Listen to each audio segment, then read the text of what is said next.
నా పేరు మడమల రాంబాబు భాగవతార్. నేను మచిలీపట్నం వాస్తవ్యుణ్ణి. నమస్కారం అండి. నా పేరు పాండ్యం దక్షిణామూర్తి. 50 సంవత్సరాల నుండి వైలన్ వాయిద్యంలోకి. నేను మృదంగా ఆర్టిస్ట్ని. నా ఫోన్ నెంబర్ 9346994217. మంచి కోసం పాటుపడు, ఎంతసేపు నీ కోసం నీ ఇంటి కోసం చిన్నిన బొజ్జకు శ్రీరామ రక్ష అన్నట్టు. ఒక లోకం ఏమైతే నాకెందుకు, నేను బాగుంటే చాలు. వీడిని దుర్మార్గుడు అంటారు, దుష్టుడు అంటారు. లోకమంతా బాగుండాలి, అందులో నేనుండాలి అనుకుంటాడు మధ్యముండు. ఇది సహజం, ఇది సామాన్యుడు అనుకుంటాడు. ఇక మహాత్ములు ఉంటారు, నేనేమైపోయినా పర్వాలేదు, ఈ లోకం క్షేమంగా ఉండాలి. ఇలాంటి వారు మహాత్ములు, వారే చరిత్ర సృష్టిస్తారు. అలాంటి వాడే కర్ణుడు. నేను ఇస్తానన్నాడు. సరేనైనా నీ ధర్మ దీక్షకు దాన దీక్షకు ముగ్ధుండయ్యాను, కానీ పోనీ అతని దగ్గర శక్తి అని ఒక బాణం ఉంది, దాన్ని తీసుకో, నీకు ఉపయోగపడుతుంది అన్నాడు. అలాగే తండ్రి, ఇంతకాలము ఫలాపేక్ష లేకుండా దానం చేశాను, కానీ ఈనాడు మీ మాట కాదనకుండా ఫలాన్ని ఆసక్తి దానం చేస్తా అని నమస్కరించాడు. సూర్య భగవానుడు అంతర్ధానమయ్యాడు. కొన్నాళ్ళు గడిచి ఒక వృద్ధ బ్రాహ్మణ మూర్తి వచ్చాడు. కర్ణా భిక్షాందేహి అన్నాడు. కర్ణుడికి బ్రాహ్మణులంటే బాగా భక్తి, బ్రాహ్మణ ద్వేషి కాదు. మనకి అలా కనిపిస్తూ ఉంటుంది. ఎక్కడ ద్రోణాచార్యుల వారు, అశ్వత్థామ వారు పాండవులను పొగిడినప్పుడల్లా ఈయన వ్యతిరేకించాడంతే. అంటే వాదాలే తప్ప భేదాలే అంటాను నేను. ఆయనకు వాదం అన్నది కరెక్ట్ కాదు, ఇది తప్పు అని వాదించేవాడు. వాదాలు ఉన్నాయి, వారిలో భేదాలు లేవు. అందుకే బ్రాహ్మణోత్తములు కనిపించగానే భక్తిగా నమస్కరించాలి. ఎందుకు నమస్కరించాలి? బ్రాహ్మణత్వం చాలా గొప్పదండి ప్రపంచంలో. అది సామాన్యమైన విషయం కాదు. కేవలం ఏదో ఈ ధర్మం ఎప్పటికీ ఇలా నడుస్తుందంటే బ్రాహ్మణత్వం అంత దీక్షగా పట్టుగా ఉండబట్టే. వేదాలను అభ్యసించడమే కాకుండా స్వార్థరహితంగా ఈ సమాజ సేవ కోసం కృషి చేస్తున్నటువంటి వారు. దైవాధీనం జగత్ సర్వం, తద్దైవం మంత్రాధీనం, తన్మంత్రం బ్రాహ్మణాధీనం, బ్రాహ్మణో మమ దేవత. అలాంటి మంత్రానుష్ఠానంతో జీవించే బ్రాహ్మణోత్తములు ఉంటారే, వారికి వారు స్వయంగా దైవంతో సమానం. అందుకని అంత భక్తితో ఏమి నా భాగ్యము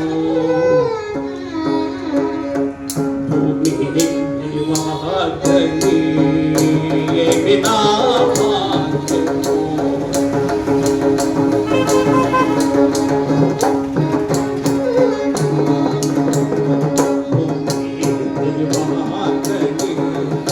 కవితము పేటుమా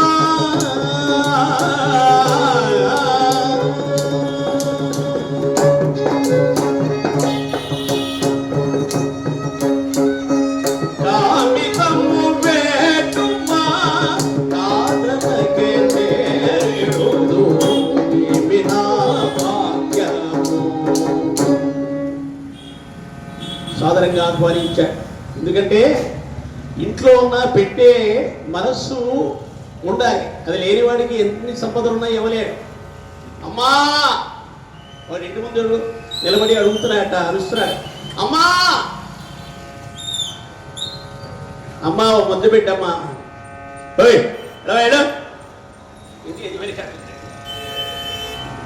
అమ్మా ఏమయ్యా నీకు చెప్తే అర్థం కదా వా అన్నాడు. నేను వచ్చింది మీకోసం కదయ్యా, అమ్మగారి కోసం వచ్చా. అమ్మా కోసం అంటే పెట్టుకోవడం నీకు ఎదురానైనా అమ్మొస్తే పెడుతుంది, రోజు ముద్ద పెడుతుంది నాకు అని. ఆ పెట్టగలిగే మనస్సు ఉంటారండి. అలా లేనివాడు ఎంత సంపాదించినా వృధానే. పరోపకారాయ మహంతి రజ్యః, పరోపకారాయ చరంతి గావః, పరోపకారాయ ఫలంతి వృక్షాః, పరోపకారార్థం ఇదం శరీరం. ఈ శరీరం పరుల ఉపయోగం కోసం భగవంతుడు ఇచ్చాడు. ఏదో పూర్తిగా కర్ణుడో లేకపోతే దదీచి శివిలాగా మనం చేయలేకపోయినా మన వంతుగా మన ప్రయత్నం ప్రతి మనిషి చెయ్యాలి. అందుకే కోరుకోండి ఏం కావాలో మహాత్మా అన్నాడు కర్ణుడు. గొండేమి వలదు కవచ కుండలంబుల నొసంగుమయ్యా. కవచ కుండలాలు మహాత్మా కర్ణ అన్నాడు. ఓహో దేవేంద్రుడా, రండి దయచేయండి స్వామి. అయ్యా, ఇంతకాలం ఫలం ఆశించకుండానే దానం చేశారు, కానీ ఇప్పుడు మా తండ్రి గారి ఆదేశానుసారము ఫలాన్ని ఆశించి ఈ దానం చేస్తున్నా. ఈ కవచ కుండలాలు తీసుకొని మీ దగ్గర ఉన్న శక్తి బాణాన్ని ప్రసాదించండి, అంగీకారమేనా? అలాగే అన్నాడు. వెంటనేనండి సహజ సిద్ధంగా శరీరానికి అంటుకొని ఉన్నటువంటి కవచం అది. ఏదో ఊరికే చొక్కానో లేకపోతే మనం వేసుకున్న కోటు లాంటిది కాదు, గబగబా ఉడదీసి ఇవ్వడానికి. అంటుకుపోయిన దాన్ని చాకుతో కర్ర కర్ర కర్ర కొయ్యాలి. అలా కోస్తూ ఉన్నాడు. రక్తం ధారగా కారుతూ ఉన్నది. అంబర మార్గాలు ఉన్నటువంటి దేవతలు అంటున్నారట,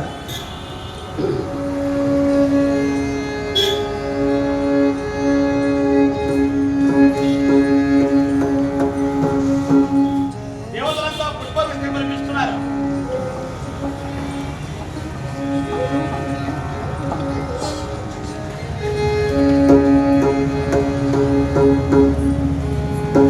అంతరిక్షమున ఫళాదాన కర్ణాయని వచ్చును సురల్లు.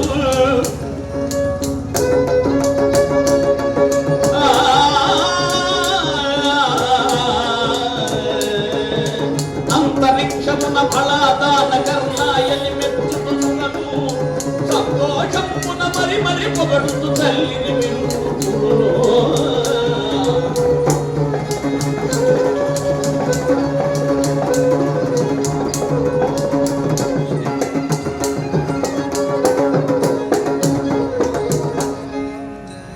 పుష్పవృష్టి కురిపిస్తుండగా, శరీరం రక్తం ధారగా కారుతుండగా, ఆ కవచ కుండలాలను ఒక బంగారు పళ్ళెరంలో పెట్టి తీసుకుని వచ్చి, మహాత్మా స్వీకరించండి అన్నాడు.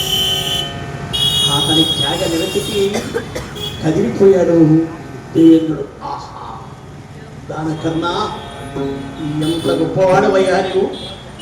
నీకు సహజ కవచ కుండలాలు లేకపోయినా నీ తేజస్సులో ఏమి మార్పు లేకుండా నేను వరమిస్తున్నాను అన్నాడు. ఆ తేజస్సు మళ్ళీ వచ్చింది. ఇదిగో శక్తి బాణం, అజయుడైన ఒక వీరుణ్ణి వధించి తిరిగి నా దగ్గరకు వస్తుంది అని ఒక శక్తి బాణాన్ని ఇచ్చాడు. వెళ్ళిపోయాడు. అయ్యా, ఈ విధంగా తన ప్రాణహాని ఉన్నప్పటికీ కూడా భయపడకుండా ఆయన కవచాలు కుండలాలు ఇచ్చాడు. ఆ తర్వాత కృష్ణరాయ భారం అంతా వ్యర్థమైపోయి కర్ణుని పాండవుల పక్షాన్ని తిప్పడానికి ప్రయత్నం చేశాడు. కృష్ణుడు అది వ్యర్థమైంది. కుంతి కూడా ప్రయత్నించింది, వ్యర్థమైంది. ఇక ధర్మక్షేత్రమైన కురుక్షేత్రంలో అందరూ సేనలు బారు దీని ఉన్నాయి. 11 అక్షౌహిణులు ఇటు పక్కన, 7 అక్షౌహిణులు పాండవ పక్షాన నిలబడి ఉన్నాయి. ఈ అక్షౌహిణి అంటే ఒక పెద్ద లెక్క. ఏమిటి అక్షౌహిణి అంటే? ఒక రథం, ఒక ఏనుగు, 3 గుర్రాలు, 5 సైన్యం. ఒక పత్తి అంటారు దీన్ని.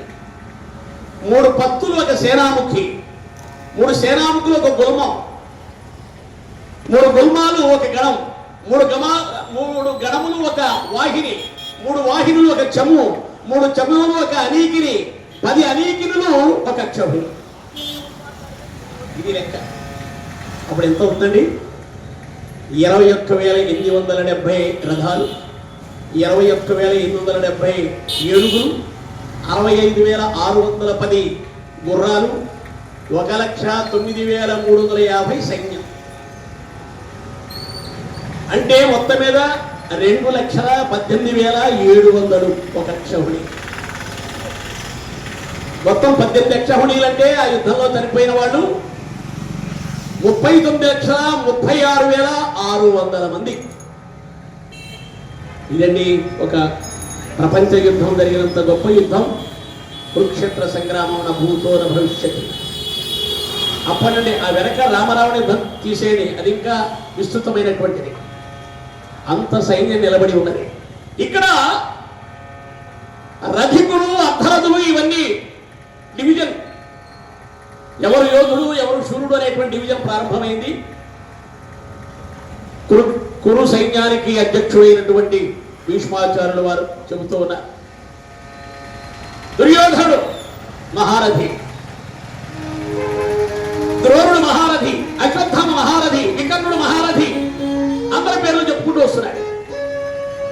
కర్ణుడి పేరు రాదే, ముందే రావాలిగా, కానీ ఇప్పటికి ఇంకా చెప్పట్లేదు. ఆఖరికి అన్నాడు కర్ణుడు అర్థరథి. మండిపోయాడు కర్ణుడు. తాత ఎంత దుర్మార్గం! అర్ధరథి అంటే 2500 యోధులతో యుద్ధం చేయగలిగేవాడు అర్ధరథి అండి. 2500 మందితో మాత్రమే పోరాడగలడు. ఒకే వీరుడు 2500 మంది సైన్యంతో పోరాడతాడు. దానికి డబల్ అంటే 5000 మందితో పోరాడేవాడు రథి. దానికి 12 రెట్లు అతిరథి. అంటే 60,000 మందితో ఒకే ఒక్కడు పోరాడతాడు అతిరథి. అతిరథికి 12 రెట్లు మహారథి. అంటే 60,000 ఇంటూ 12 7,20,000 మంది అండి. ఒక మహారథి తానొక్కడే 7,20,000 మంది సైన్యంతో పోరాడగలడు. తాత 7,20,000 మందితో పోరాడగలిగే నేను రథిలో, అర్థరథిలో, మహారథిలో లోకానికి ఎరుక. పక్షపాతంతో చేసినటువంటి నీ విభజన నేను అంగీకరించాను. నీ సారథ్యంలో యుద్ధం నడుస్తున్నంత వరకు నేను ఆయుధము ముట్టను, యుద్ధ రంగంలోకి రాను. ఇది ఆయన ప్రయత్న. ఆయన ముసిముసిగా నవ్వుతున్నాయట. నాకు కావాల్సింది కూడా లేరా. 10 రోజులు యుద్ధం చేశాడు. ఆయన పడిపోయాడు, అంపశైపోయి పడ్డాడు. అందరూ వెళ్ళి నమస్కారం చేశారు. ఆ రాత్రి లేట్ నైట్ లో వెళ్ళాడు ఈయన.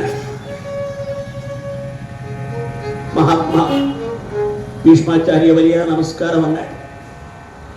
మీరందరూ పుండ్రా అని సేవకులందరినీ అవతలికి పంపించారు.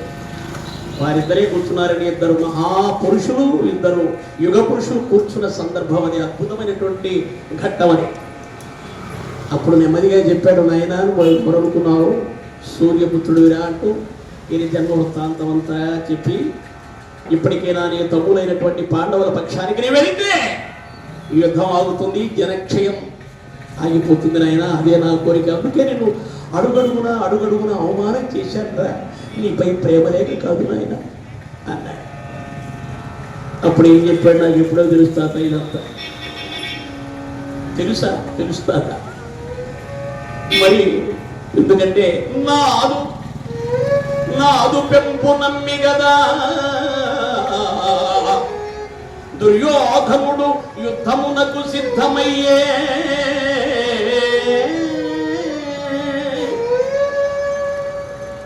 నాదు శక్తి పెంపు నమ్మి గదా సుయోధనుడు యుద్ధమునకు సిద్ధమయ్యే.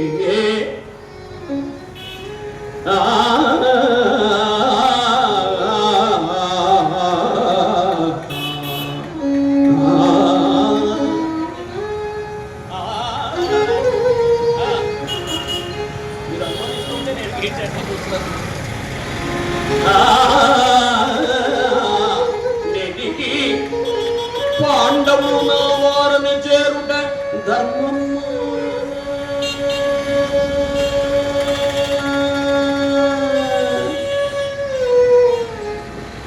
ధర్మమా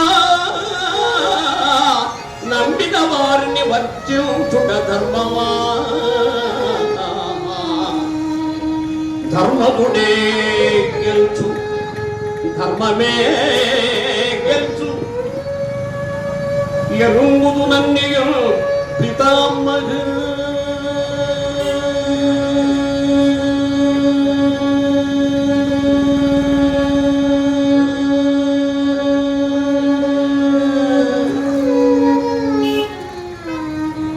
నాకు ఇదంతా తెలుసు.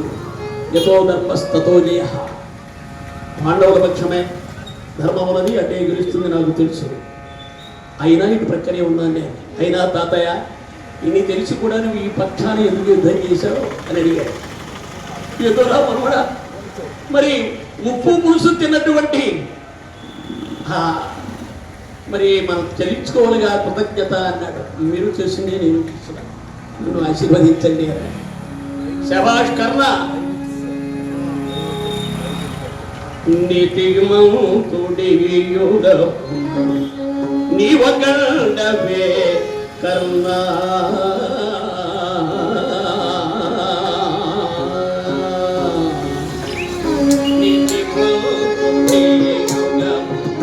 నీవగండవే కర్ణ, నీతిమంతుడి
సాటి రాధేయ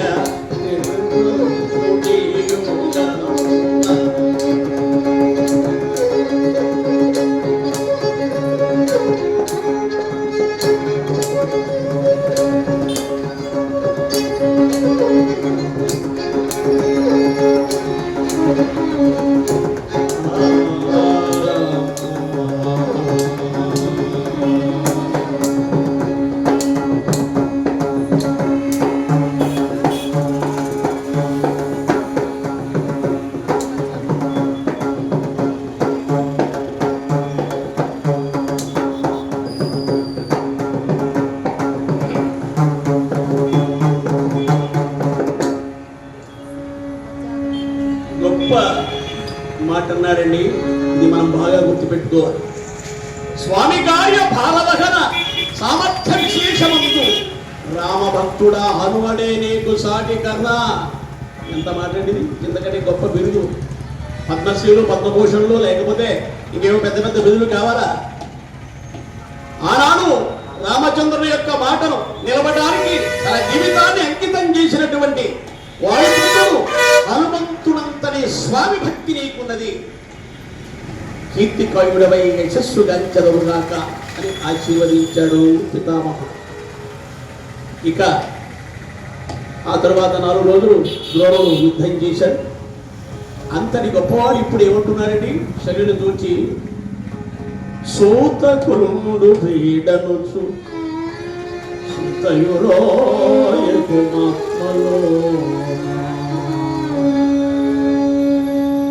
నేను సూతకుణ్ణి అనుకోవాకు అంటూ వినయంగా చెప్పి ఒక్కసారిగా రథంపై దూకాడట.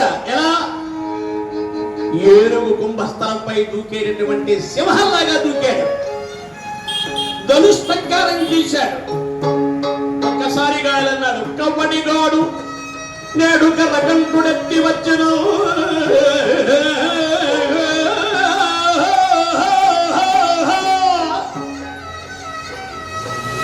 కవ్వడిగాడు నేడు కర్రకంఠుడెత్తి వచ్చునను దౌదవ్వుల నిలిపి భుజదర్పము చూపి విరోధి వర్గము కీడడంచి చక్రసు తుగూల్చి సుయోధముని అప్పు తెచ్చదు.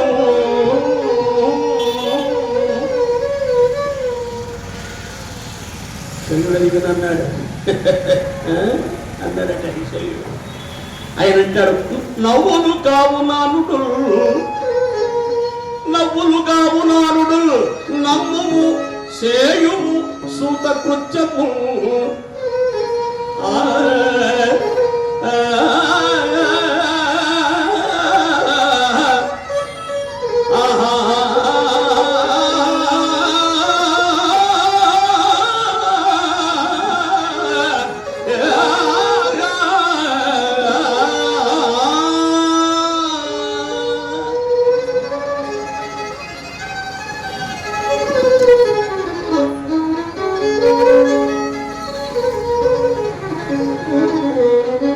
హెచ్చరించాడు.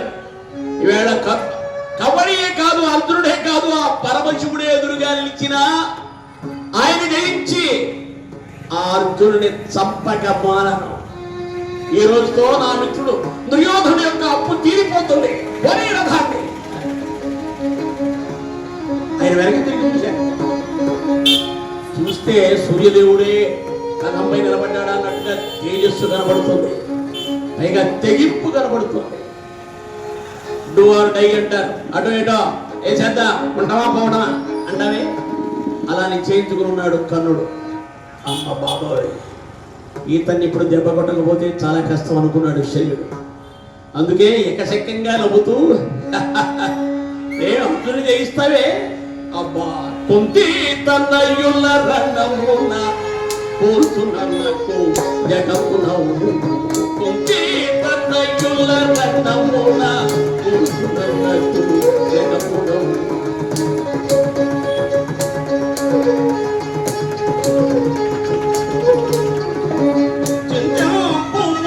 మాటలకు చేతలకు తాళతం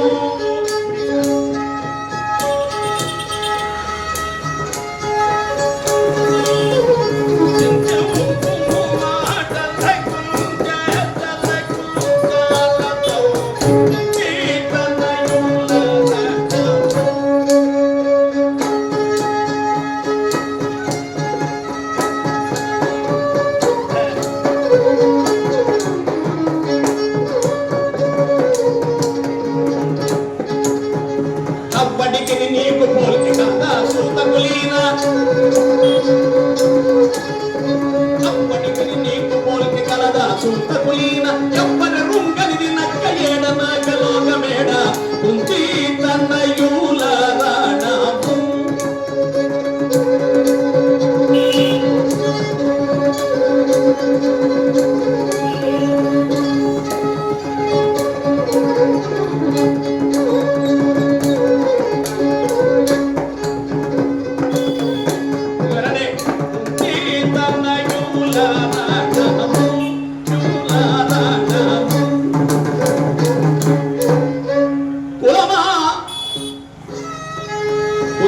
తనయులైనటువంటి పాండవులకు నీకేమైనా సంబంధం ఉందా కర్ణ? కులమా ప్రసిద్ధ వీరుల ఆలవాలమయ్యలరారు అల భారతాన్వయము వీరాధి వీరులు జన్మించిన వంశమది. యయాతి, శంతనుడు, బాష్టికుడు, వీరాధీరులు ఎంతో మంది జన్మించిన భరతుడు జన్మించినటువంటి అద్భుతమైన వంశం అది. ఇక్కడ ఈ వంశమో గుర్రాలు గడుపుకునే వంశం. సాధన ప్రకరమా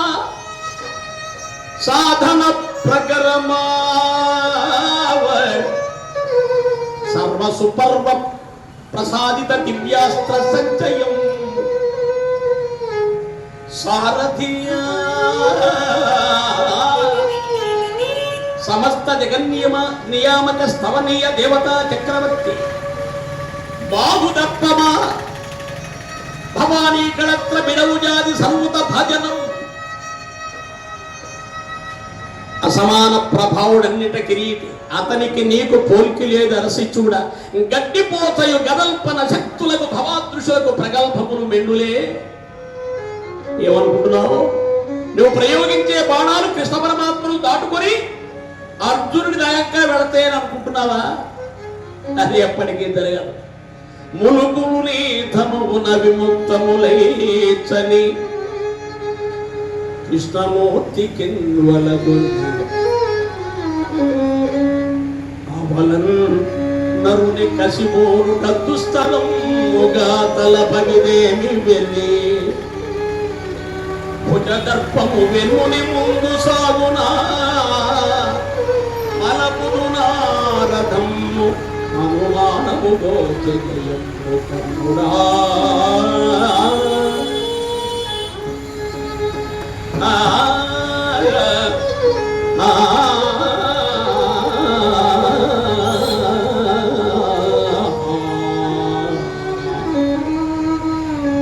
మలపుడు నారథం. ఇది జోషువా గారు రాసిన అద్భుతమైన పద్యం. కృష్ణ పరమాత్మను దాటుకుని ఆయుధాలు వెళ్ళడం అసాధ్యం. నా మాట విను, వెనక్కి వెళ్ళిపోదాం. మలపుదు నారథం. ఇలా మాట్లాడుతున్నటువంటి శలిని యొక్క వాగ్ధోరణికి ఆశ్చర్యపోయి ఇలా మాట్లాడతాడేమిటి, ఇదేనా పద్ధతి అన్నాడు. అంతే, ఇదే పద్ధతి. ఎందుకంటే నేను కృష్ణులా రథాన్ని తోలగలనేమో కానీ అర్జునులాగా నీవు యుద్ధం చెయ్యలేము, నీకు విజయం అన్నమాట కుందేటి కొమ్ము అన్నాయి. కర్ణుడు నోర్మై అర్థరహితంగా మాట్లాడు. నోరు మూసుకొని తెరుపోని కరులాడి మరి ప్రాణములను చెడకు మూసుకొని తెరుపోని కరులాడి మరి ప్రాణములను చెడకు నోరు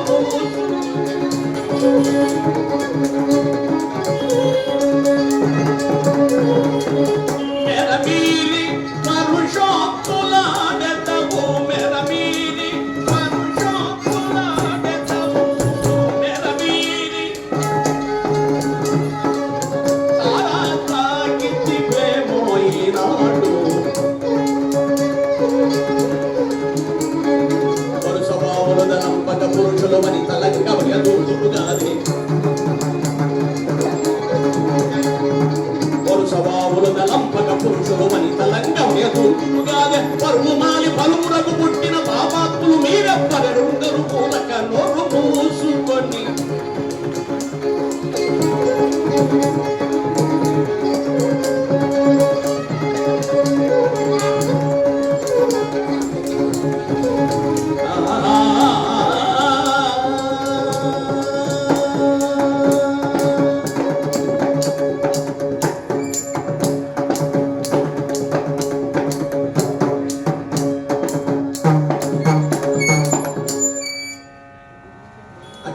భారతదేశంలో ఈ విభేదాలే పెద్ద సమస్యలు తెచ్చిపెట్టాయండి.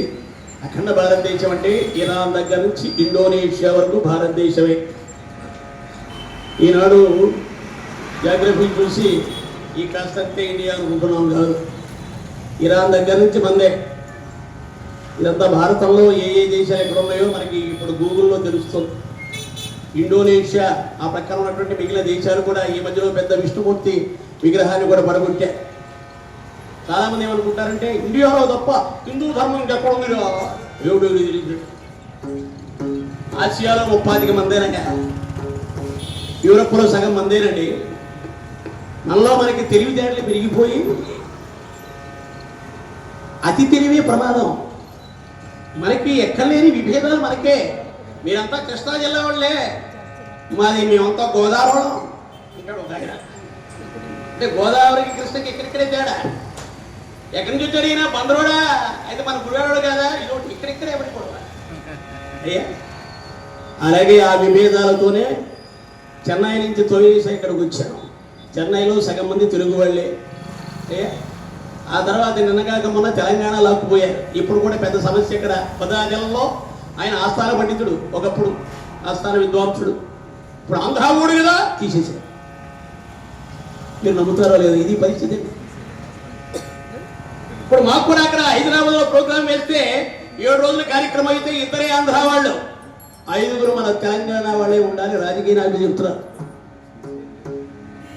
ఇంకా మనకి ఆ పరిస్థితి లేదు. అందరినీ తీసుకొస్తున్నాం ఇక్కడికి. నిన్న తెలంగాణ అని చెప్పాడు, మనకి ఆ ఇబ్బంది ఏం లేదు అయ్యా. అది ఎందుకు చెప్తున్నారంటే కర్ణుడు ఇప్పుడు ఒక మాట అన్నాడు, మీ మద్రదేశం ఉందే శల్య, వరుసభలు పట్టించుకోలే, ఎట్లా పడితే ఎట్లా విచ్చలవిడిగా తిరుగుతా. అందుకని ఒక తల్లికి ఒక తండ్రికి పుట్టినోడు కదా నువ్వు, పరువుమాలి పలువురకు పుట్టిన పాపాత్ముడు. అందుకే స్వామి ద్రోహం ఒడిగడుతున్నావు. ఇంత అన్యాయమా, అర్థం లేకుండా మాట్లాడుతున్నావు అన్నాడు. అప్పుడు ఈయనంటాడు, వాయుదు రక్త బంధువుల భార్యల నమ్మగ చూతును,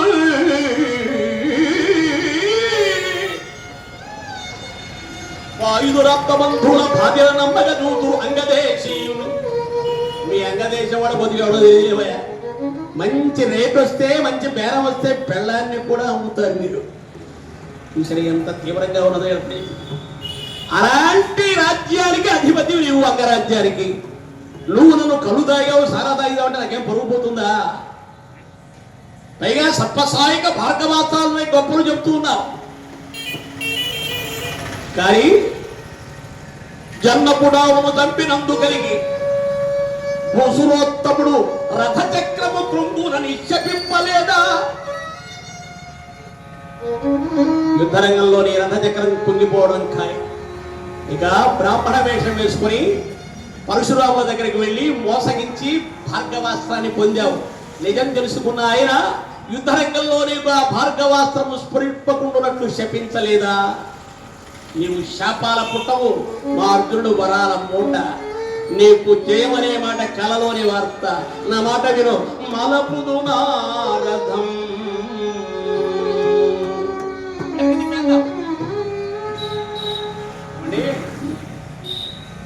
తాతయ్య లేకపోతే పక్కన నాయకి, ఏమ్మా పరీక్షకి వెళ్తున్నావా? అవును అంకుల్, నేను పరీక్షకి వెళ్తున్నాను. బా పరీక్ష అవుదామనే ఎప్పుడు చూసినా ఫోన్లోనే ఏడుస్తాను. ఏం చదివించావు, అక్కడికి వెళ్ళి రైతానికి అన్నాడు అనుకోండి.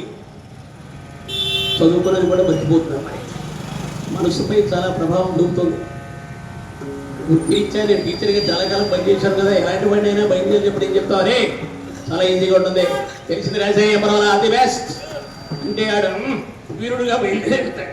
అందుకని ప్రారంభంలోనే వాడిని పొంగ తీసేస్తే వాడిని రాస్తాడు. అలాగే కర్ణుడి పరిస్థితే, యుద్ధానికి సిద్ధమైతే నువ్వా యుద్ధం చేస్తావా? నీకు అసలు జయం రానే రాదు. నీ కింద కంది దళితులు ఇదే మాట.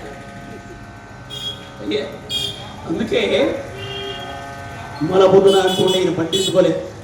నా శాపాలని గుర్తు చేసి నన్ను మానసికంగా దెబ్బ కొట్టడానికి ప్రయత్నం చేస్తున్నాడు ఈ శల్యుడు. అయినా వెరువను, నేను నిజాయితీగా నా పని నేను చేస్తాను. సైనికులారా, కృష్ణార్జున జాడ తెలియజేసి మంచి బహుమానాన్ని పొందండి అన్నాడు. ఏమయ్యా కర్ణ, ఎందుకు ఈ అనవసరపు ఆ పాత్రదానం? కృష్ణార్జునులు ఒకరు చూపించాలా? సూర్యుడు ఎక్కడ ఉన్నాడో ఒకరు చూపించాలా?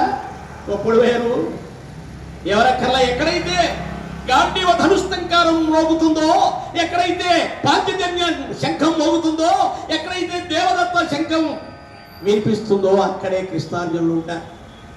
నీకోసం ఒక కథ చెప్తాను మీరు. ఇప్పుడు దానికి తిట్టావు, ఇప్పుడు కథ మొదలు పెట్టారా? ఏం చెప్పినా వింటారని అంగీకరించాడుగా, సరే చెప్పన్నా. వైశ్యపుత్రకులొక్క వాయసంబునకు పెట్టి, వైశ్యపుత్రకులొక్క వాయసంబునకు ఇంగిలు పెట్టి మేపగా క్రొవ్వి. ఒక ఊళ్ళో ఒక వైశ్య కుమారుడు ఉన్నాడు, మహాభక్తుడు. కార్తీక మాసం రాగానే ప్రతిరోజు అన్నదానం చేస్తున్నాడు. కార్తీక మాసం పరమ పవిత్రమైన మాసం, ధనుర్మాసం మహా పవిత్రమైన మాసం. అసలు హైందవ ధర్మంలో ప్రతిరోజు పవిత్రమే. ప్రతిరోజు నువ్వు దైవాన్ని నమ్ముకో, దైవాన్ని స్మరించు, పేదలకి సేవ చేయి, సమాజానికి సేవ చేయి, ఇదే చెప్పింది. అలాగే కార్తీక మాసంలో మనం చూస్తూ ఉంటాం.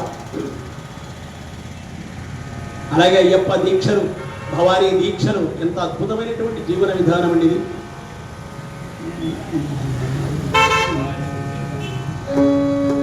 యాత్రలోన పాట పాడి,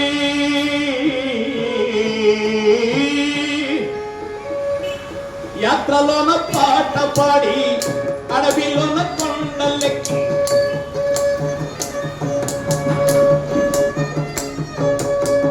కూటమిగా 18 మెట్లనేకి, కూటమిగా 18 మెట్లనేకి. స్వామి స్వామిని చూడంగానే కోర్కె సిద్ధింతో పాపం మాయమైపోయి పవిత్రులయ్యేరు. కార్తీక మాసములో నీ వ్రతమును కోరుకొని, కార్తీక మాసములో నీ వ్రతమును కోరుకొని, మాల ధరించిన నిష్ఠ గరిష్ఠులు గుమికూడి ఉన్నారు, స్వామి భక్తులు అయ్యేరు. మాల ధరించిన నిష్ఠ గరిష్ఠులు గుమికూడి ఉన్నారు, స్వామి భక్తులు అయ్యేరు. స్వామియే అయ్యప్ప, స్వామియే అయ్యప్ప,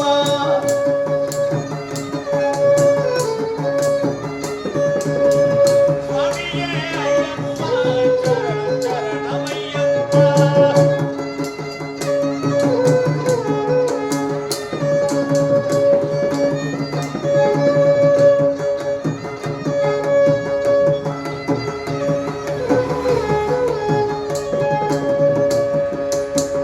జాతి భేదమేమి లేదు,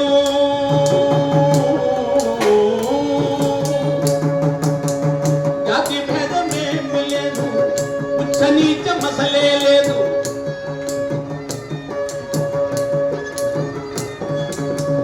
మాల వేసుకున్న వారికి మనసు లేకములే, మాల వేసుకున్న వారికి మనసు లేకములే. స్వామి స్వామి నామముకు అంటే మనసుల ముడి వేసే. కార్తీక మాసములో నీ భక్తులు కోరుకొని, మాల ధరించిన నిష్ఠ గరిష్ఠులు గుడి ఉన్నారు, స్వామి భక్తులు అయ్యేరు. స్వామియే అయ్యప్ప, స్వామియే అయ్యప్ప, స్వామియే అయ్యప్ప, చరణం చరణమయ్యప్ప.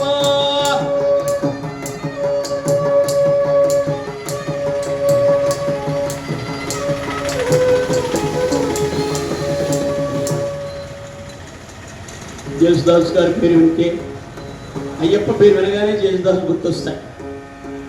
అయ్యా మహా అద్భుతమైనటువంటి గాయకుడైన, ఎన్నో గందరగోళాలతో ఉన్నటువంటి పాటలు ఉన్నప్పటికీ ఆయన రిలీజ్ చేసిన 2 క్యాసెట్లు, 2 రికార్డులు ఇప్పటికీ అద్భుతమైనటువంటి అయ్యప్ప సంకీర్తనలు. అలా మనం అనేక రకాలుగా ఏదో రకమైనటువంటి ధర్మదీక్షలో ఉండడం అనేది ఈ హైందవ ధర్మం యొక్క గొప్పతనం. ఈ ధర్మాన్ని అర్థం చేసుకోకుండా, హరికథలు వినకుండా, పురాణాలు వినకుండా, ఏది చదవకుండా, ఏది పట్టించకుండా, అమ్మ చెప్పిన వినడు, నాన్న చెప్పిన వినడు, నాకన్నీ తెలుసు అంటాడు వీడు. అదే కదండి, సర్వం వచ్చు అనుకుంటాడంటే. దానివల్ల సమస్య ఏమిటి? పక్కన ఏదో అంటాడు, 16,000 మంది భార్యలు ఉన్నటువంటి కృష్ణుడు దేవుడు ఎలా అయ్యాడు, ఎవడో ఉడతాడు ఆయన ఏమో ఎరిగింది అనుకుంటాడు. అలా మన ధర్మాన్ని మనం నెగ్లెక్ట్ చేసి పట్టించుకోకుండా ఈవేళ ఎవరైనా ఏదైనా ప్రశ్న వేస్తే చెప్పలేనటువంటి స్థితిలో దిగజారి ఏమిటో అర్థం పర్థం లేకుండా ఎక్కడెక్కడికో వెళ్ళిపోతున్నారు. అందుకనే పూర్వం అప్పించేవాడు వైద్యుడు ద్విజుడు ఎప్పుడు ఎడతెగక పారు ఏరు ద్విజుడు చొప్పడినట్టి ఊరకుండు చొప్పడనట్టి ఊర చొరకును సుమతి అని సుమతి శతకారుడు చెప్పాడు. దాని మనవాళ్ళు అప్పించేవాడు వైద్యుడు అప్పిస్తాడు. ఆయనకేం మరి అప్పించేవాడు సమయానికి రామావు లాంటి వాడు అయ్యా 1,000 రూపాయలు కావాలంటే ఆ పర్వాలేదు తీసుకెళ్ళు అనగలిగే వాడు ఉండాలి. అలాగే ఏదైనా రోగం వస్తే వెంటనే కాస్త నాడి చూసి చెప్పేవాడైనా ఉండాలి వైద్యుడు. ఎప్పుడు ఎడతెగక పారు ఏరు అంటే మంచినీళ్ళకి ఇబ్బంది లేకుండా, ఎప్పుడంటే ట్యాపులు ఉన్నాయి, పూర్వం అలా కాదు కదంటే నదీ తీరాలే ఉండేవారు. అలాగే ద్విజుడు అంటే బ్రాహ్మణోత్తముడు, మంచి చెడు ఏదైనా కష్టం వస్తే దాన్ని అధిగమించడానికి ఏం చేయాలి, అనేక విధాలు, కొన్ని వేల మంత్రాలు ఉన్నాయి మనకి, కొన్ని వేల విధానాలు ఉన్నాయి ధర్మంలో. ఎలా ఆచరించాలో చెప్పేవాడు గురుడు ద్విజుడు. అలాంటి వారు ఉంటేనే ఆ ఊళ్ళో ఉండు, లేకపోతే అలాంటి ఊళ్ళో ఉండబాకు అన్నారు. పూర్వం ప్రతి ఊరు అలాగే ఉండేది. ఎప్పుడైతే ముఖ్యంగా బ్రాహ్మణులు గ్రామాలు వదిలేసి టౌన్కి ఎక్కారో గ్రామాలన్నీ కూడా ఒక దిశానిర్దేశం లేనటువంటి స్థితికి పడిపోయింది. అందుకే ఎవరికి పడితే వాళ్ళు మైకి వేసుకు వెళ్తాం, రండి నాయన అక్కడే ఉంది ఇక్కడే ఉంది అంతా అని ఆయన చెప్పడం, మన వాళ్ళు వెళ్ళిపోవడం. ఏ ధర్మంలో లేని పిచ్చి మనకు ఉన్నది. దీన్ని మారాలంటే హరికథలు వినాలి, పురాణాలు వినాలి, లేదా వాడి చాగంటి వారో లేకపోతే గరిగిపాటి వారో ఇలాంటి పెద్దవారు చెప్తున్నటువంటి వినాలి. అలా వింటే మనకి చాలా విషయాలు తెలుస్తాయి. వాళ్ళు చాలా వరకు ప్రయత్నం చేస్తున్నారు. ఈ యువత చాలా మంది ముందుకొచ్చి పోరాటం చేస్తున్నారు. అయ్యా ఇవన్నీ కాస్త మాట్లాడడానికి సిద్ధపడేది హరిదాసులో నేను ఎక్కువగా ప్రయత్నం చేస్తుంటాను. సరే ఎవరేదైనా అనుకోని మనం చేద్దాం, అంతేగాని ఇంకో పద్యం పాడితే ఇంకో పాట పడితే ఒక 50 ఇస్తారు 100 ఇస్తారనే ఆలోచన ఉండదు నాకు. అయ్యా ఎందుకంటే ఈ వ్యవస్థ ఉండాలి, ఈ దేవాలయం ఉండాలి, ఈ వ్యవస్థ బ్రతికితేనే కదా ఇవన్నీ. అయ్యా అయితే ఇదేదో అయిపోతుందని మనం అంతగా కంగారు పడవలసిన అవసరం లేదు. కానీ కాకపోతే కళ్ళ ముందు కనబడుతుంది, దాన్ని ఎదుర్కొనేటటువంటి మానసిక స్థైర్యాన్ని మనం కలిగించాలి. అయ్యా అన్నిటికీ రామదేవుడు మన అండను ఉంటాడు, కృష్ణ భగవానుడు మనల్ని నడిపిస్తుంటాడు. కర్మణ్యేవాధికారస్తే మా ఫలేషు కదాచన మా కర్మ ఫలహేతుర్భూ మాతే సంగోస్త్వకరణి.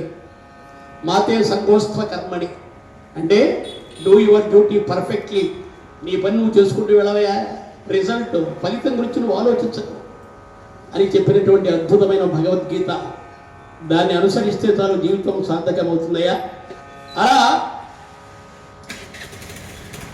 వినావా కర్ణా వింటున్నా అని చెప్పు. రోజు అన్నదానం చేస్తుంటే రాత్రులుగా పడింది ఎంగిలి మెతుకులు. ఆ ఎంగిలి మెతుకులు తినది ఆ పెరట్లో ఉన్న కాకి బాగా తెగబలిసింది. ఈ భోజనం చేసే వాళ్ళంతా చేతులు కడుక్కుంటున్నారు కదా. భోజనం చేస్తే చేతులు కడుక్కుంటారు నాకు తెలుసు, అది కూడా చెప్పాలి. అదే పొరపాటు ఈవేళ కడుక్కోవట్లేదు అందరూ తెలుసా నీకు అన్నాడు. ఏం చేస్తున్నారు మరి, తుడుచుకుంటున్నారా? వాడన్నీ టిష్యూ పేపర్లు వచ్చినాయి, ఎవడు కూడా తుడుచుకెళ్ళిపోతున్నాడు, ఎవడు కడుగుతున్నాడు ఈవేళ. అది కూడా ఉందా? సరే వీళ్ళంతా బాగా ఎంగిలి వెతుకులు తిన్న కాకి సముద్రం దగ్గర ఒక రాజహంసను చూచి, నాతో ఎగరగలవా? నీతోనా? నాతోనే, తప్పుంటే సవాల్, బస్తీమే సవాల్. ఏంటి ఎగురుదాం? అసలు ఎగరడంలో ఎన్ని రకాలు ఉన్నాయో నీకు తెలుసా అందట కాకి. నాకు తెలియదు, నీకు తెలిస్తే చెప్పు. బర్డ్స్ మైగ్రేషన్ అంటారు. ఆస్ట్రేలియా నుంచి దాదాపు 10,000 కిలోమీటర్లు ఎగిరి వస్తాయి పక్షులు మనకి. అలాగే రష్యా సైబీరియా నుంచి సుమారుగా 8,000-9,000 కిలోమీటర్లు ఎగిరి ఇటు కొల్లేటికి వస్తాయి మనకు. కొల్లేటి కొంగలు అంటారు వాటిని. అంత శక్తి పక్షులకు. అలాంటి పక్షిది రాజహంస అంటే మామూలు విషయం కాదు. సరే పందెం వేసుకున్నాయి కాకి హంస. కాకి రవి అనగానే ఈ చిన్న చిన్న రెక్కలు పట పట పట పట పట ఎగిరిపోతుంది. పైగా ఎటు సముద్రం మీదకి, భూమి మీద కాదు. ఇవి వెనకాల ఉంటారు కదా హంగు పార్టీ కాకి గౌరవ గౌరవ. ఇంకా రాజహంస పైకి లేవలేదు. మా వాడు చాదరం వెళ్ళిపోయాడు చూసావా అనుకుంటాను. ఇంతలో ఒక్కసారిగా ఈ రాజహంస తన రెక్కలు ఇలా విప్పిందండి. మన చేతులంతా పెద్దగా వచ్చింది. ఒక్కసారి ఇలా రెక్కలు వేసరికి కాకి గుంపంతా ఒకదాని మీద ఒకటి పడిపోయాయి. రెక్కలు అనుకునేది. ఒక్కసారి అనేసరికి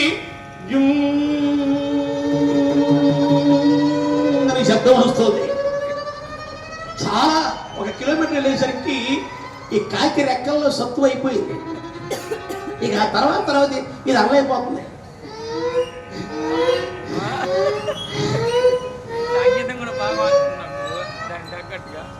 కింద కూర్చుంది. ఏం చుట్టూ పుట్టో ఉందో కాసేపు రెస్ట్ తీసుకోవచ్చు. తరంగాలు ఎగిరిపోతున్నాయి, సముద్రపు తరంగాలు. మళ్ళీ ఎగరడానికి ప్రయత్నం చేసి ఎగరలేక ఇంతలో స్పీడ్గా వచ్చేస్తున్నది ఈ రాజహంస. ఈ వేగానికి ఈ కొట్టుమిట్టాడుతున్న కాకి గిర్ర తిరిగి నీళ్ళల్లో పడిపోయింది. అంతే మునిగిపోతూ ఇక చచ్చిపోవడానికి సిద్ధంగా ఉన్నది. అప్పుడు ఆ దూరం వెళ్ళి రాజహంస చూచి తిరిగి వచ్చి ఆ పైన ఎగురుతూ కాకమ్మ గారు ఏమిటి ఇక్కడ అయిపోయారు అంది. అంటుంది. ఎగరడంలో చాలా రకాలు ఉన్నాయి అన్నారుగా, ఇది ఏ రకం అందట హంస. ఇది పోయే రకం. సరే భయపడకు అని వీపు మీద పెట్టుకుని కాకిని తీసుకుని వచ్చి ఒడ్డున చేర్చింది. కర్ణ ఇప్పుడు ఎందుకు చెప్పావు రేగి కదా, నీకు కావాలని చెప్పాను. కురుకుమారు ఆ ఎంగిలు కుడిచి నువ్వు కాకివి, అర్జునుడు రాజహంస, కౌరవులు పారవేచన అంగరాజ్యం అనేటటువంటి ఎంగిలి మెతుకులు తిని తిని తిని తెగబలిసి రాజహంస అయినటువంటి అర్జునుడు ఎదుర్కొంటున్నావు. అయ్యా నీకు జయం అనే మాట జరగదు, కాకి గతే నీకు పడుతుంది. అందుకే నా మాట విను. మలపుదు నారదం అని కాకి కథ చెప్పి అతని మనస్సును వికలం చేయడానికి ప్రయత్నం చేసిన లక్ష్య పెట్టకుండా ధనుస్తంకారం చేసి పాండవ సైన్యంపై పడ్డాడు. ఉప పాండవులను ఓడించాడు, సాత్యకిని ఓడించాడు, దుర్సతముని బాధించాడు. ఆ వేగంతో వెళ్ళి ధర్మరాజుని ఎదుర్కొన్నాడు. ధర్మరాజుపై బాణాలు ప్రయోగించాడు, సారథిని చంపాడు, గుర్రాలను నరికాడు, రథాన్ని కూల్చాడు. ఇక ఒంటరిగా మిగిలిపోయాడు ధర్మరాజు. కంఠానికి గురి పెట్టాడు బాణం.